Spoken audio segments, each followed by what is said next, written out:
Wala akong sinisisi rito. Pero kasalanan mo ito, driver. True. Hoy, kasalanan mo rin. Maganda pa, talungin natin sila. Di ba kasalanan ng konduktor?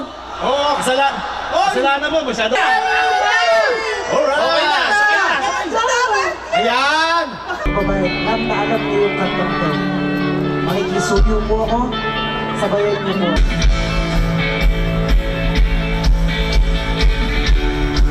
Ay ba, ay makikita na.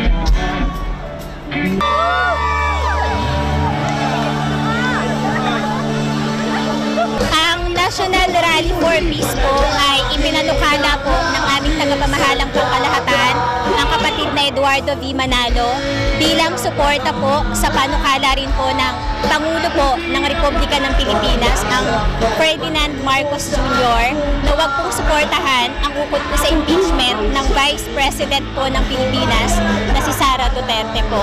Layunin po ng ganitong National Rally for Peace ay para rin po sa kapayapaan ng bansang Pilipinas.